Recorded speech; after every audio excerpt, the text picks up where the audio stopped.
सुख तुम्हारे हाथ में नहीं आ रहा ना, वैभव तुम्हारे हाथ में नहीं आ रहा, तरक्की तुम्हारे हाथ में नहीं आ रही, तो एक काम करो, ये तुम्हारे हाथ में नहीं आ रहा, सुख नहीं आ रहा, वैभव नहीं आ रहा, शांति नहीं आ रही, ये तुम्हारे हाथ में नहीं आ रहा, तो तुम भी एक काम करो, जैसे सूर्य की ओर मुख कर कर चलते हो तो परछाई पीछे चलती है, जो भगवान शंकर की ओर मुख कर कर चलता है उसके पीछे वैभव सुख और शांति चलती है।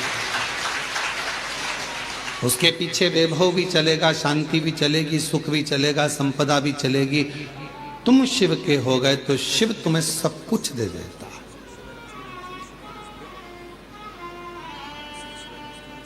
और तेरी कृपा बिना नहीं ले एक भी अणु, लेते हैं श्वास तेरी कृपा से।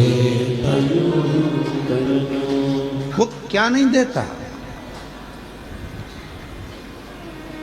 वो एक लाइन इसमें आती है, क्या क्या नहीं दिया हम, क्या हम क्या कहें, क्या नहीं दिया परमात्मा, क्या प्रदान नहीं करा परमात्मा ने। बस गए तीन लोक प्रभु तेरे दान से।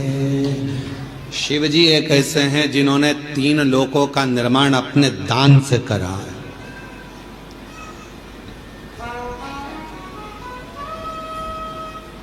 सारे तीर्थ जाओ, वृंदावन गए, बिहारी जी का दर्शन करा, वृंदावन गए, गोवर्धन नाथ जी की परिक्रमा करी, ब्रज गए, यमुना जी का पान किया, द्वारकाधीश जी का दर्शन किया, दाऊ जी का दर्शन किया, ब्रज की रज में खूब दर्शन किया। पर ब्रज की रज में पहुंचकर यदि तुमने किसी एक शिवालय में जाकर भूतेश्वर, चकलेश्वर,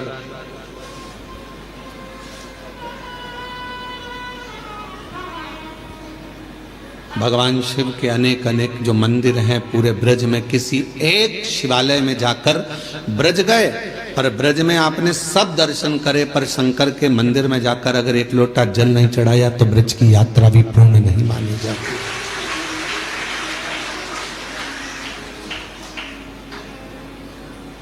कभी गोपेश्वर, कभी भूतेश्वर, कभी चकलेश्वर, जहां तुम्हारा मन पड़े वहां जाकर एक लोटा जल जरूर चढ़ो।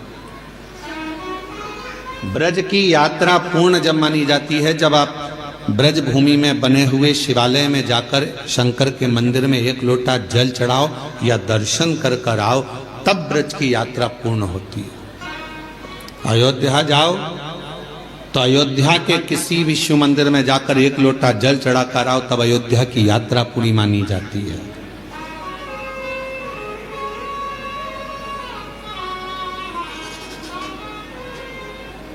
पहले ऐसा नियम था, अब आप लोगों के उधर है कि नहीं हमको नहीं मालूम, कि बद्रीनाथ चले जाओ, चाहे द्वारका जी चले जाओ, चाहे आप जगन्नाथ चले जाओ, तीर्थ कर कर आने के बाद आपको शंकर जी के मंदिर में जाकर लोटा भर जल चढ़ाना ही पड़ता था।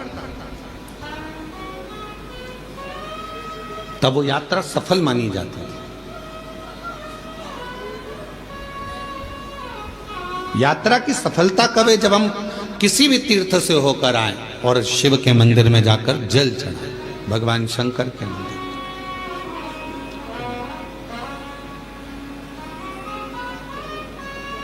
बस गए तीन लोक प्रभु तेरे दान से, बड़ा है तेरा दायरा, बड़ा दातार तू, बड़ा दातार तू, आयो शरण तेरा शंभु तार तार तू। ये उसकी उदारता, इतना विशाल है वो, इतना विशाल है वो कि जो आता है उसकी शरण में उसको वो स्वीकार करते चले जाते, इतना विशाल।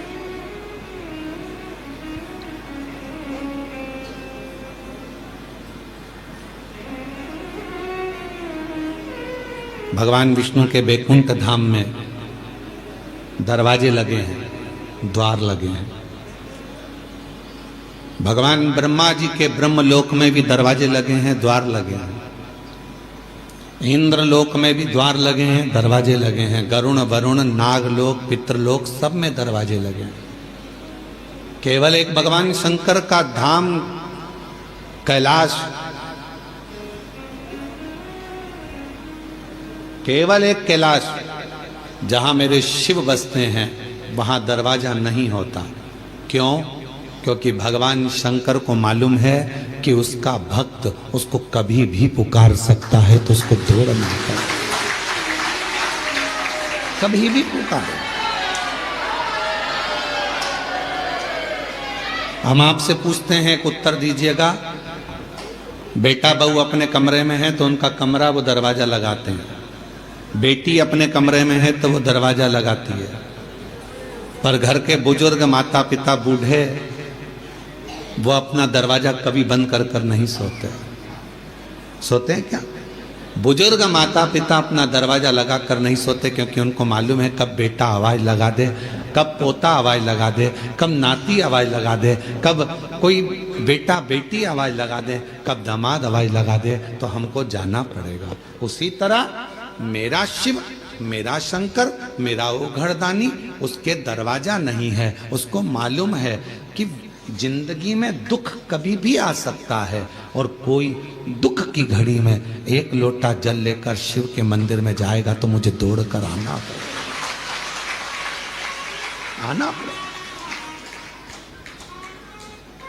हमसे कई लोगों का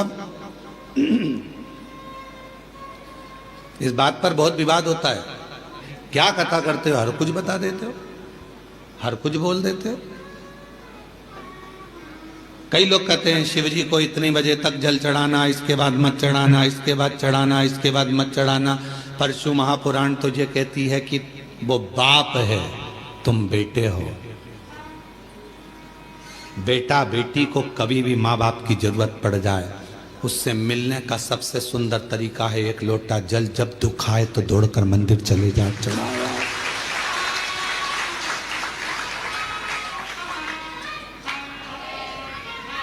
और यदि मान लो, अंदाजा लगाइए, अगर आप विचार करिए, मान लो अगर आप ये अंदाजा लगा कर बैठिए कि मंदिर में मान लो अगर कोई मना कर दे कि नहीं अभी दोपहर हो रही है, हम जल नहीं चढ़ाने देंगे, अब शाम हो रही है, हम जल चढ़ाने नहीं देंगे, अब रात्रि हो रही है, हम जल नहीं चढ़ाने देंगे, और तुम्हारी बहुत बड़ी विपदा आकर खड़ी हो गई है, बहुत बड़ा टेंशन आकर खड़ा हो गया है, तो अपने घर में जो शंकर का शिवलिंग है उसको थाली में रखो, श्री शिवाय नमस्तुभ्यम कहकर अपना दुखड़ा उससे कहकर जल चढ़ा दो, वो स्वीकार कर लेगा। वो स्वीकार है, वो स्वीकार कर लेगा। आप में से हमें उम्मीद है कि आप लोगों में से सब लोग 2-2, 4-4 दिन से यहां पर तो होंगे, हो यहां पर 2-5 दिन से, तो आपने देखा होगा केवल सारे मंदिर घूम कर आ जाओ, चाहे काशी जाओ, उज्जैनी जाओ, ओमकार जाओ, चाहे तुम्हारी मर्जी पड़े केदार जाओ, सबके पट बंद हो जाते हैं। पर कंकर शंकर की भूमि पर हमारे बाबा ऐसे बैठे हैं कि लोग पूरी रात जल चढ़ाते हैं और बाबा से अपना विनय करते हैं पूरी रात। और आप लोगों में से कई लोगों ने तो रात को 1 बजे भी उठे होंगे तो देख रहे होंगे कि लोटा लेके खड़ी है। कोई रात को 2 बजे भी उठा होगा तो उसको लगा होगा कि अभी भी दिया लगा कर बैठी है। रात को 12 बजे से लेकर 4 बजे तक के बीच में अगर आप देखोगे तो कई महिलाएं, कई पुरुष, कई बच्चे, कई बेटियां, कई बेटे अपनी साधना में, शंकर की साधना करने, एक लोटा जल चढ़ाकर रात्रि में भी साधना में डूबे रहते हैं। ये वो भूमि है, यहाँ से व्यक्ति तेज लेकर जाता है। ये वो भूमि है जहां से व्यक्ति खाली झोली लेकर नहीं जाता, झोली भर कर जाता है। ये वो भूमि है जहां व्यक्ति अपनी साधना को करने के लिए आता है। साधना, यहां तंत्र वाले भी आते हैं तो मंत्र वाले भी आते हैं, यहां साधना वाले भी आते हैं तो योग वाले भी आते हैं, यहां उपासना वाले आते हैं तो पूजा वाले भी आते हैं, बैठते हैं।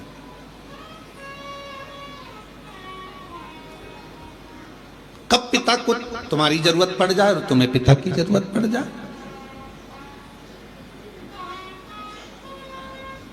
हमारे यहाँ पर दोपहर में हम जल नहीं चढ़ाने देंगे, हम शाम को जल नहीं चढ़ाने देंगे, हम रात को जल नहीं चढ़ाने देंगे, हम दिन में जल नहीं चढ़ाने देंगे। मत चढ़ाओ, जहाँ का जैसा नियम है उसके अनुसार चलो।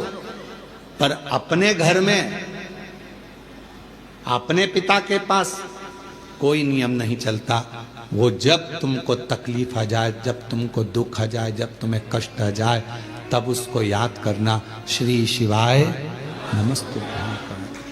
किसी दूसरे के दरवाजे पर जाकर याद मत करो। दुख आया और किसी ने कह दिया चलो मैं तुम्हें वहां लेकर जा रहा हूं, वहां दुख मिट जाएगा, चलो मैं वहां लेकर चलती हूं, वहां तकलीफ मिट जाएगी। ना ना ना, मेरा तो बाप मेरे घर में बैठा है, मेरा बाबा बैठा है, कुबेर भंडारी का नाम लूंगी, कुबेरेश्वर बाबा का नाम लूंगी, एक लोटा जल चढ़ाऊंगी, श्री शिवाय नमस्तुभ्यं कहूंगी और मेरा दुख कट जाएगा, ये निश्चित है। कभी भी याद करो उसको, कभी भी।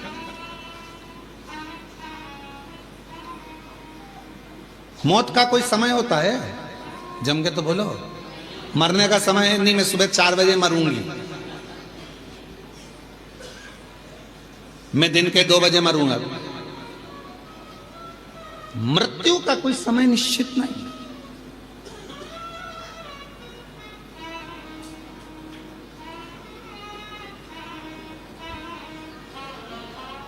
एक बात पूछे हम आपसे, उत्तर दीजिएगा, थोड़ा सा जवाब दोगे आप लोग? बोलो तो जम के। ठीक है। पहले जन्म कुंडलियां कितना काम करती थी आपको मालूम है? पहले ज्योतिष आचार्य पत्रिका देखकर पूरा भाग्य बता देते थे, जन्म कुंडली देखकर बता देते थे कि ये योग, ये शनि, ये मंगल, ये बुध, ये गुरु। आज के समय में भी बहुत विद्वान ज्योतिष आचार्य हैं, मैं उनको नमन करता हूं, प्रणाम करता हूं। ज्योतिष आचार्य तो सिद्ध हैं, पर आज के जमाने में कुंडलियां सिद्ध नहीं। कारण पहले बच्चा जन्म लेता था, नॉर्मल डिलीवरी होती थी, नॉर्मल बच्चा जन्म लेता था तो कुंडली उस हिसाब से बनती थी। आजकल डॉक्टर कह देते हैं कि आप तारीख चुन लीजिए, कौन सी तारीख को ऑपरेशन करना है, हम बच्चे को उस समय पर उस तारीख में उतनी बजे, जितनी बजे बोलोगे उतनी बजे हम ऑपरेशन कर देंगे। बोलो सही है कि गलत? उतनी बजे। अब आपने तारीख निकलवा ली, आपने समय निकलवा लिया, आपने पल निकलवा लिया, डॉक्टर साहब, मैडम, इतनी बजे आप ऑपरेशन कर देना, इस तारीख को ऑपरेशन कर देना, तो अब कुंडली काम करेगी क्या? क्योंकि तुम्हारी मर्जी से बच्चा हुआ है, इतनी बजे कर देना, इतनी तारीख को कर देना। पहले परमात्मा की मर्जी से होता था, जब वो चाहता था तब दर्द उठता था और जाता होता था तो कुंडली काम करती, पत्रिका काम करती। अब तुम्हारी मर्जी से हो रहा है, तुमने कह दिया बुधवार के दिन इतनी बजे, इतनी तारीख को इतनी बजे बच्चे को जन्म ऑपरेशन कर देना, बच्चा जन्म ले लेगा, और तुमने फिर वो बनवाई। अब वो काम क्या करे?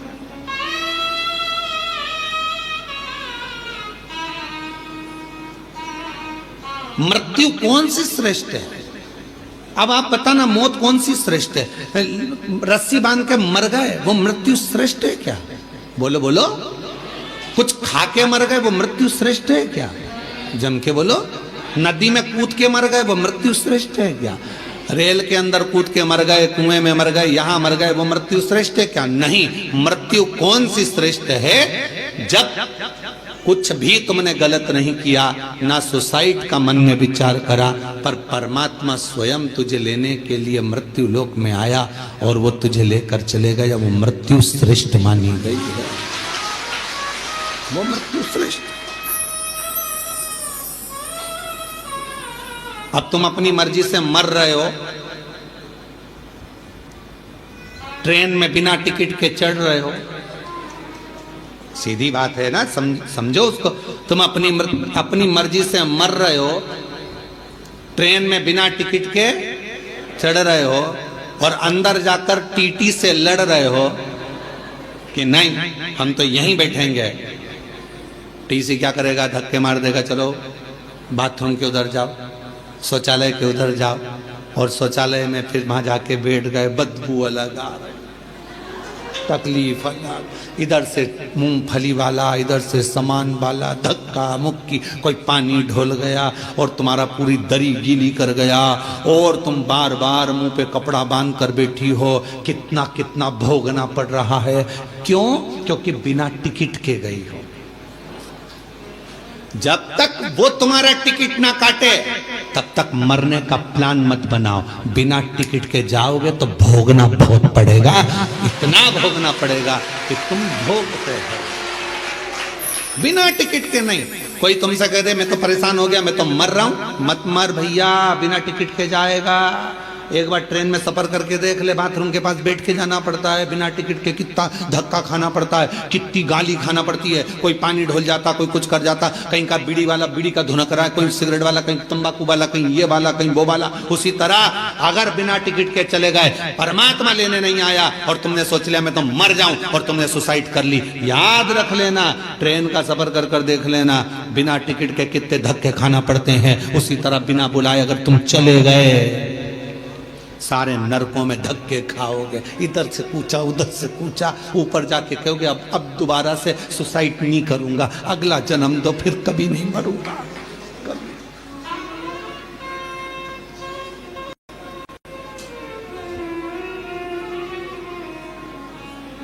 मृत्यु जब वो देगा श्रेष्ठता में, तो मौत का कोई समय नहीं है मरने का समय। मुहूर्त निकाला है तुम लोगों ने,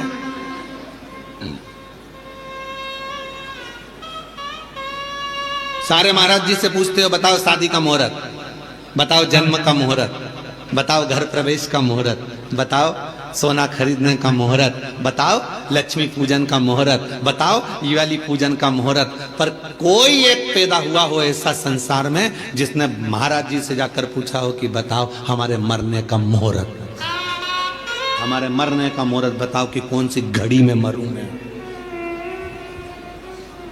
कौन सी घड़ी में मैं अपने प्राणों को त्यागूं, कौन सी घड़ी में मैं मरूं, उसका मुहूर्त बताइए। कौन सी घड़ी में मरूं? घड़ी नहीं देखी जाएगी, वो तो तुम्हारा पुण्य और पाप देखा जाएगा, उसके अनुसार तुम्हारा प्राण छूट जाएगा।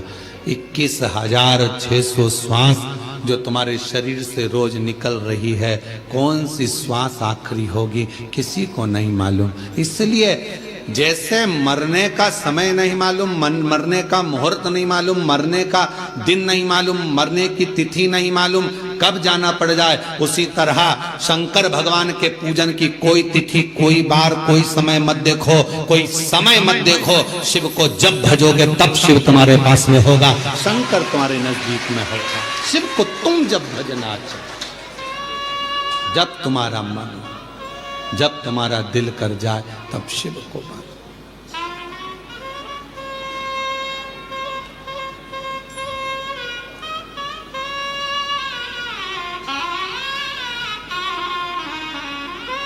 और महादेव नमन चरणों में स्वीकार कीजिए, सबका किया है मेरा भी उद्धार कीजिए, उद्धार कीजिए। है त्रिपुंडधारी, है त्रिशूलधारी, है त्रिपुंडधारी, है त्रिशूलधारी। चरणों में तेरे बाबा जी पावन है चारों धाम, चरणों में तेरे बाबा जी पावन है चारों धाम। तेरी देव करते वंदना, पूजे हैं सीताराम, हो जाए पूरी कामना, हो जाए पूरी कामना। उपकार कीजिए, सबका किया है मेरा भी उद्धार कीजिए, उद्धार धारी, हे त्रिशूलधारी, हे त्रिकुंडधारी, हे त्रिशूलधारी। ये आपकी कृपा हो, हे त्रिकुंडधारी, हे त्रिशूलधारी। ये आपकी दया, आपकी करुणा हो, इससे ज्यादा कुछ नहीं।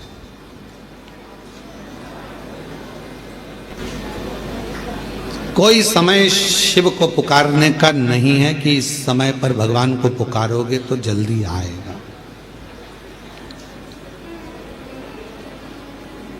शिव को जब तुम्हारा मन कर जाए, जब तुम्हारा दिल कर जाए, जब तुम्हारा हृदय कर जाए, तब शंकर को पुकार लो, उसको बुला लो। तुम्हारा जब मन करे, तुम्हारा जब दिल कर जाए, तब शिव को। एक कथा आती है बड़ी सुंदर।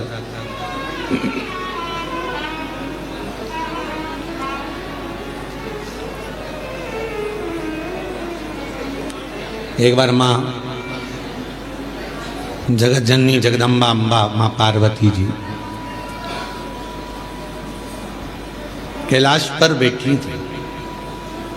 भोगरदानी नहीं थे उस समय पर।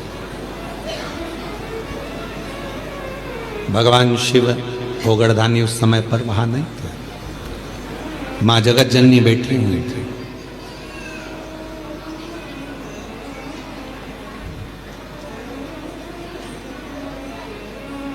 एक बूढ़ा ब्राह्मण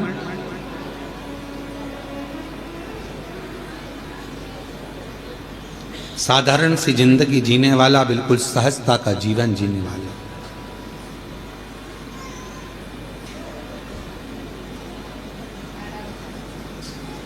अपने काम में चलते चलते चलते चलते जा रहा। रोज उसका नियम था भगवान की भक्ति करना, स्मरण करना, जप करना, पाठ करना। शाम का समय था, देख नहीं पाया, ध्यान गया नहीं और मालूम पड़े कि उसके चरण एक खड्डे में गिर गए और खड्डे में पड़ने से उसका पांव टूट गया, शरीर में चोट लग गई। उसके घर के लोगों ने उसको घर में ले जाकर सुला दिया। बहुत दिन तक वो घर में ही पड़ा रहा, घर में। जगत जननी जगदम्बा अम्बा माँ पार्वती जी ने देखा, कब से पड़ा हुआ है ये, कितने दिन से पड़ा हुआ है। शिव जी को इसका ध्यान नहीं है क्या?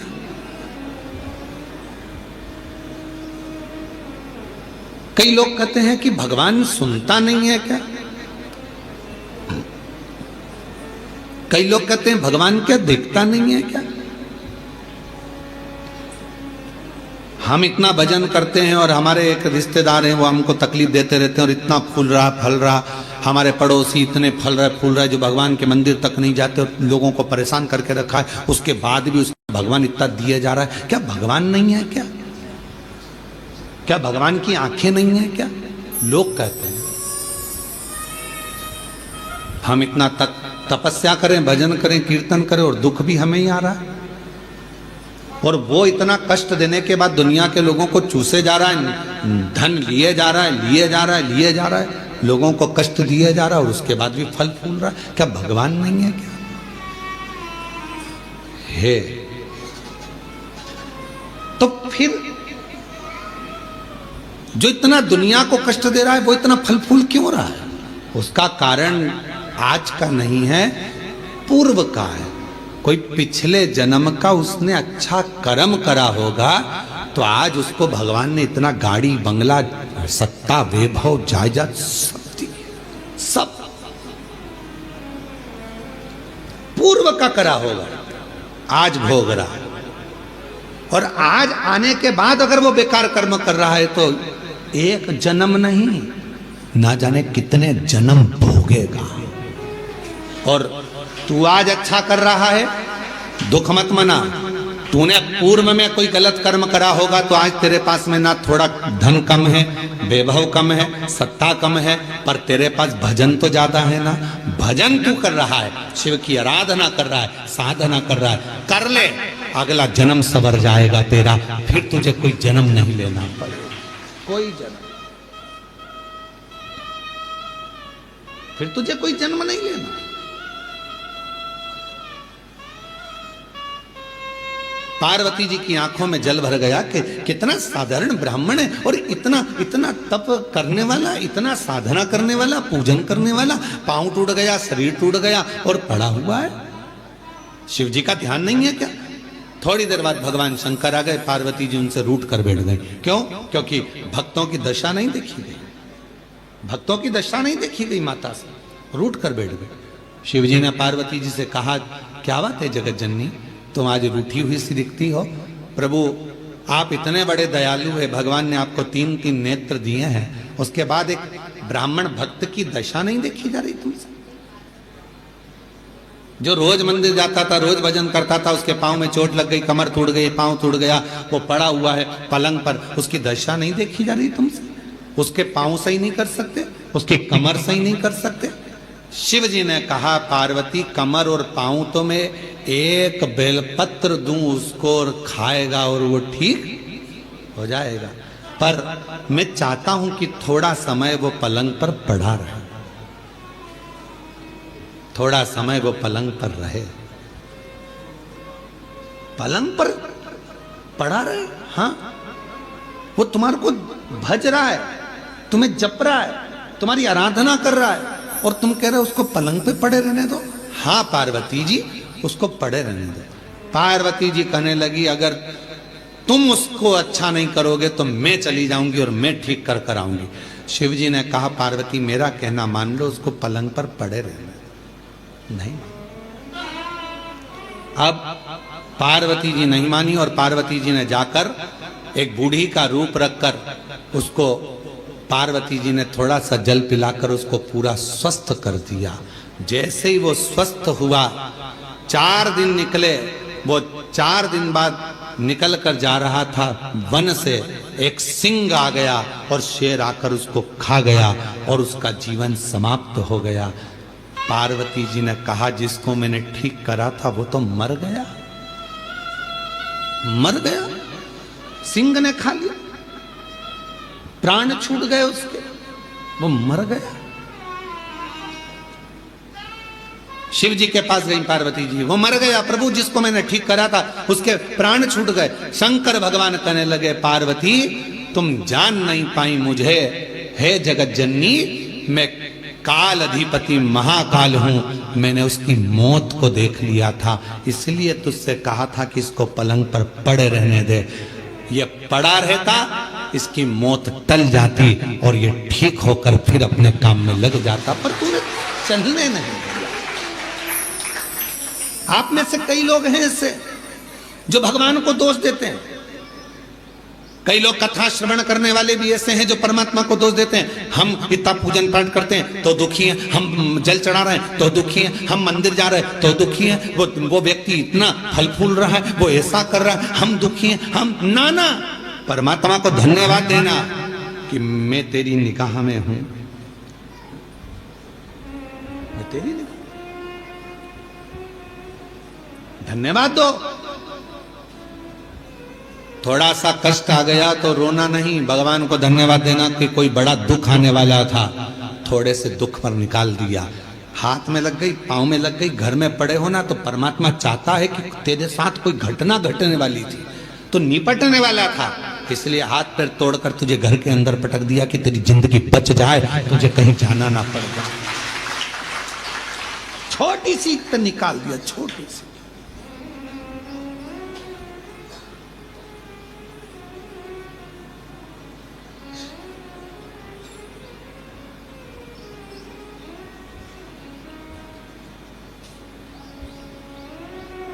पहचान हो जाती है ना शिव जी से, तो वो बड़े दुख को छोटे पर लाकर छोड़ देता है। दुख तो आएगा क्योंकि हमारे पूर्व का कर्म हमें भोगना है, पर बड़े दुख को छोटे पर लाकर छोड़ देता।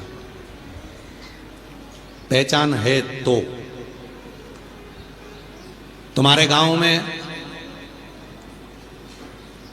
हॉस्पिटल है? अरे बोलो तो। ठीक है, हॉस्पिटल में डॉक्टर साहब हैं, नर्स मैडम? ठीक है, डॉक्टर से पहचान है, नर्स से पहचान है? नहीं है तो कर लो। डॉक्टर से पहचान होगी तो ज्यादा दवाई नहीं लिखेगा, नर्स से पहचान होगी इंजेक्शन भी लगाएगी तो धीरे से लगाएगी, पहचान वाली है, नहीं तो टोच देगी। बोलो सही है कि गलत है?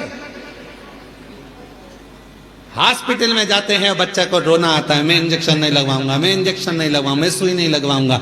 पापा कहते हैं अपनी पहचान वाली है, आंटी है पहचान वाली है तो चिंता मत कर, बिल्कुल दर्द नहीं होगा। और उसने तुरंत थोड़ा सा मला लगाया रुई का पुआ और धीरे से बात करते करते इंजेक्शन लगा दिया, रुई मल कर कह दिया बता तुझे दर्द हुआ?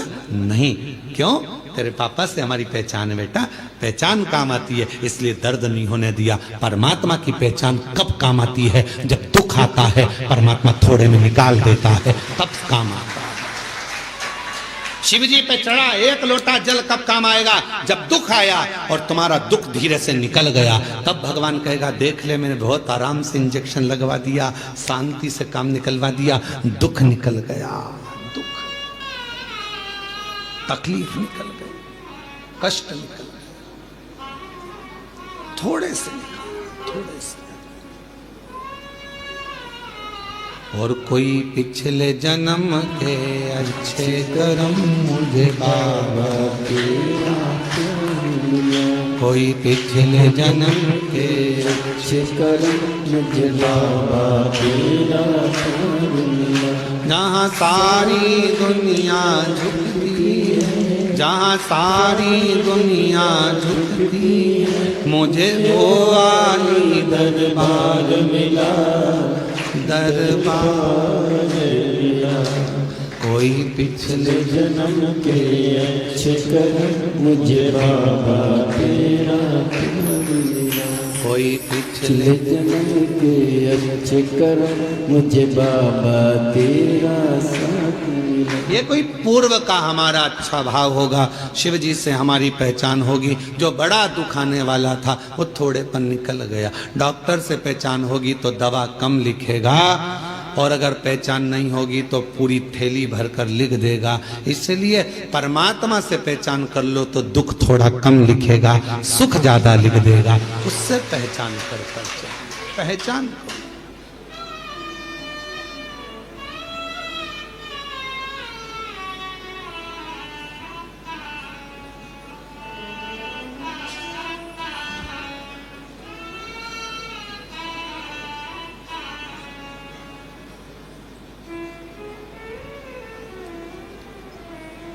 और शिव से भगवान शंकर से प्रीत बढ़ाई। महाराज आप कितनी पूजन करते हैं, कितना पाठ करते हैं, किसी को मत बताओ। गंदगी उजागर कर दो। शिव कथा कह रही है गंदगी उजागर कर दो, पर बंदगी उजागर मत करना। उस बंदगी में मेरा शिव बसता है। उस बंदगी, प्यार मुख से बोलने से नहीं होता। पत्नी सोचती है पति मुझे बहुत बार बोले मैं तुमसे प्रेम करता हूं, मैं तेरे बिना नहीं रह सकता, मैं तेरे बिना नहीं रह सकता। ये प्यार नहीं है। 24 घंटे बस बोल दे वो कि मैं तेरे बिना नहीं रह सकता, इसको प्रेम कहेंगे? प्रेम वो है, प्यार वो है। पति बीमार पड़ा और पत्नी उसकी सेवा में लगी है, और पत्नी बीमार पड़ी तो पति भी उसको पानी लाकर दे रहा है, तो वो प्रेम। सुख में प्यार झलके वो प्यार नहीं हो सकता, वो प्रेम नहीं हो सकता। इसलिए यीशु महापुराण की कथा कर रही है। तुम कितना भजन करते हो, कितना अनुष्ठान करते हो, कितनी कथा सुनी, चाहे तुम 50 कथा सुनो, 100 कथा सुनो, तुम्हारा मन बढ़ जाए तब टीवी चालू करो और शिव महापुराण की कथा सुनो 1000 बार। एक बार नहीं कुबेरेश्वर धाम, जब तक जिंदगी है बाबा से कहकर जाना, तेरे दरवाजे पर बुलाते रहना, तू कृपा करते रहना, तू देते रहना, मैं आते रहूं। जब तक तू देगा नहीं तो मैं आ नहीं सकती। टिकट कहां से लाऊंगी, किराया कहां से लाऊंगी, शरीर अच्छा रखना, तू देते रहना, मैं आती रहूंगी। तू झोली भरते रहना, मैं हर महीने आऊंगी। उससे कहकर जाना, ये मत कहकर जाना कि एक बार ही जाऊंगी, एक बार ही आई हूं मैं तो भैया, अब अगली बार आऊं कि नहीं। ना ना, तू देते रहना, मुझे बुलाते रहना। दामोदर प्रसाद जी, भगवान को कहकर जाना, भोलेनाथ जी को, जैसे पूरे गांव के साथ में कथा सुनने आया हूं, ऐसे साल 2 साल में फिर बुला लेना, इतना देना कि फिर बाबा बुलाए, फिर बुलाना। और आप भी बाबा से कहकर जाना कि बाबा हमको ऐसा देना कि जैसे दामोदर प्रसाद जी 500 लोगों को लेकर आए हैं, हम भी 500-700 लोगों को, अपने गांव के लोगों को, परिवार के लोगों को लेकर आए और खूब प्रेम से कुबेरेश्वर धाम में ठहरे और बाबा की कथा करवा कर फिर जाओ। भाव रख कर जाओ, बाबा से कहकर जाओ, एक बार नहीं, तू देते रहना, मैं आते रहूंगा। अपनी बंदगी को उजागर ना करिए, अपने प्यार को उजागर ना करिए, दिखावा ना करिए।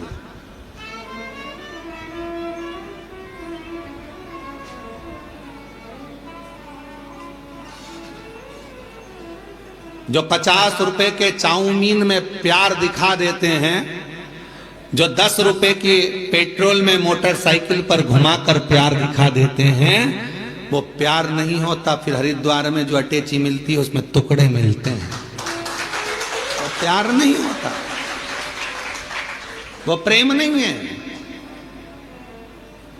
इसको प्यार नहीं कह सकते, इसको केवल कहते हैं लव जिहाद का शिकार होना, इसको प्यार नहीं कह सकते।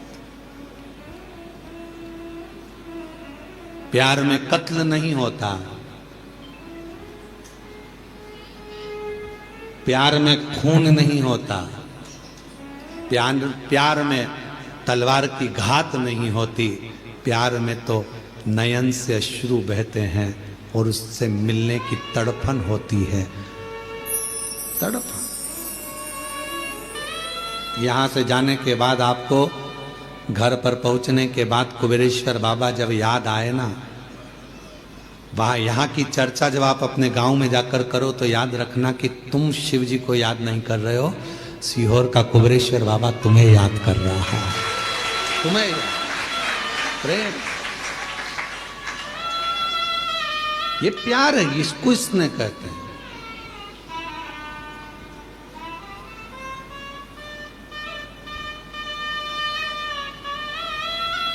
वो एक गीत की एक लाइन स्मरण आती है, आग में जल कर देख लिया, तेरे प्यार में जल कर देखूं। वो आग में जल कर देखा है, अब तेरे स्नेह में, तेरे प्रेम में जल कर। कितना प्यार है। हिरण्यकशिपु ने 15 दिन तक एक लोहे के खंबे को आगी में जलवाया, 15 दिन तक आगी में लोहे के खंबे को जलवाया, लोहे के खंबे को। सभा में लाकर खंबा खड़ा कर दिया। हिरण्यकशिपु ने प्रहलाद से पूछा, बता क्या तेरा भगवान इस खंबे में है? प्रहलाद विचार करने लगा, क्या बोलूं मैं, मेरे पिता को कैसे समझाऊं कि वो तो कण-कण में है, तो खंबे में भी होगा। क्या तेरा भगवान इस खंबे में है? प्रहलाद ने मुस्कुराकर कहा, हाँ इस खंबे में भी मेरा भगवान है। तो लग जा गले, भगवान है तो लग जा गले। प्रहलाद जाने लगे खंबे के पास, धधकता हुआ अग्नि का लाल खंबा, और प्रहलाद ने गले लग लिया उस खंबे से। खंबा टूट कर गिर गया, नरसिंह भगवान प्रकट हो गए।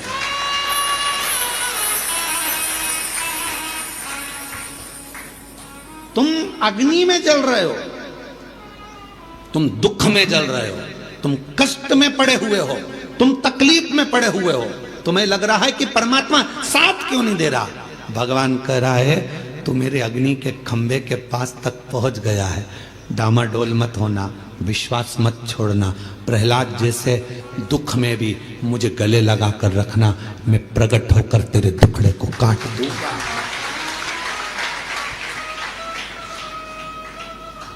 मैं दुखड़े को काट दूंगा। आग में जल कर देख लिया, तेरे प्यार में जल कर देखना है, तेरे प्यार में जल कर देखना है। उससे स्नेह, उससे प्रीत, उससे प्रीत, उससे स्नेह करे।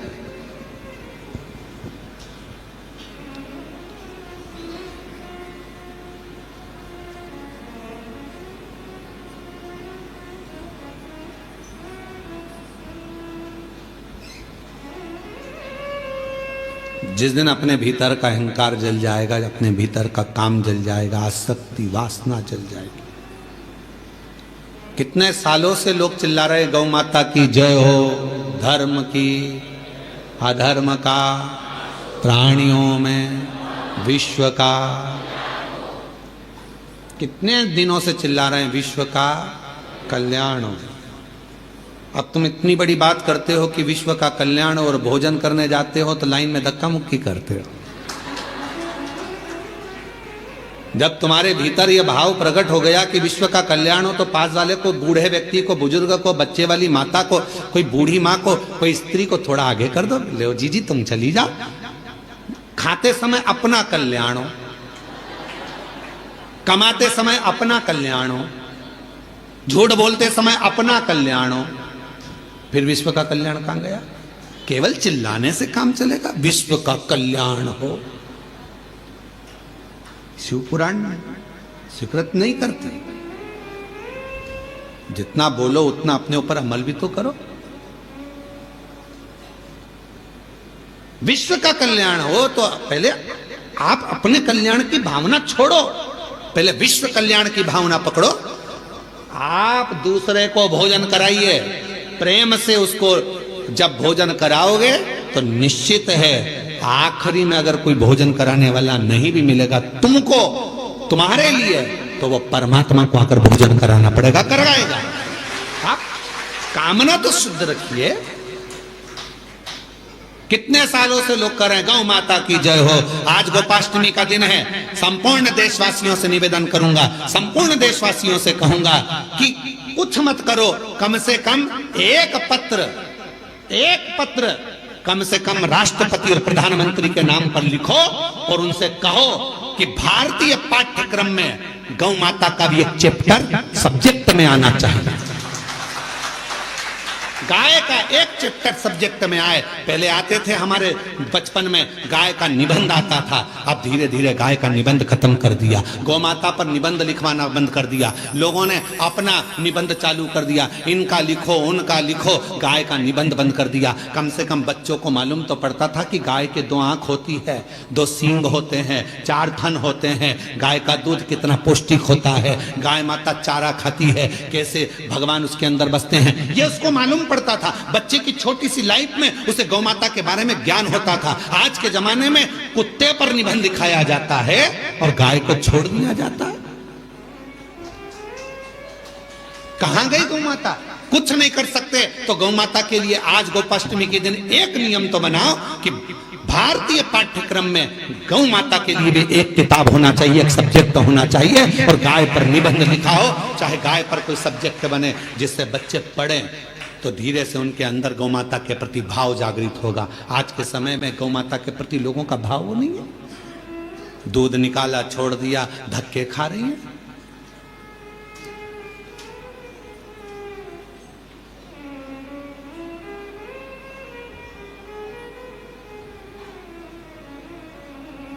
कई लोग चिल्ला चिल्ला कर कहते हैं इतनी सारी गौशाला खुल गई हैं, इसके बाद भी गाय रोड पर घूम रही है। हमारा निवेदन है, जो चिल्ला रहे हैं उनसे निवेदन है, उस रोड की सारी गाय को भर कर लिया और गौशाला में बांध दो। पर वो गौशाला में बनती तो है, थोड़े समय के बाद उसी गाय का सेठ आता है, रोज शाम को गाय को गाली देकर छुड़ाकर अपशब्द कहकर ले जाता है, दूध निकालता है, फिर रोड पर छोड़ देता है। हमारी गाय क्यों पकड़ के ले गए, क्यों बांधी तुमने गौशाला में, क्यों ले जाकर धर दी गौशाला में? गौशालाएं तो खुली है गौ माता